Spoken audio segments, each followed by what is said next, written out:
Have you ever been in a relationship where you just knew it was over, but you didn't want to admit it? That's exactly how I felt. Until I got the text. It all started with a message. A simple "Hey" from Jess. I've been with her for almost 2 years, and I thought things were fine. But deep down, I could feel the distance creeping in. The late nights she was always busy. The way we'd stop talking about anything that really mattered.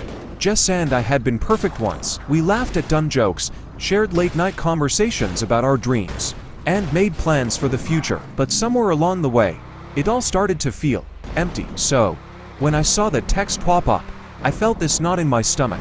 I opened it, heart racing. Her message was short, just like her usual texts lately. But this one hit different.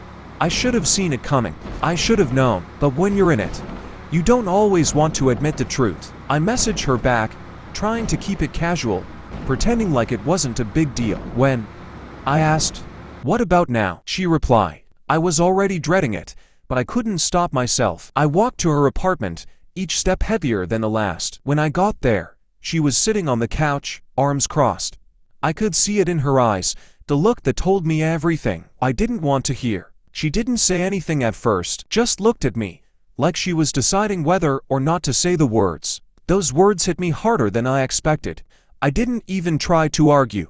We both knew, but that didn't make it any easier. The truth was, we'd been drifting for months, and I just didn't want to face it. She didn't have to explain. We hugged, said goodbye, and that was it. The relationship, our future, everything ended with one simple sentence. I left her apartment that night feeling like something inside me was gone. But you know what? Life moves on. Sometimes, you have to let go even when you're not ready. And maybe, just maybe, it's for the best.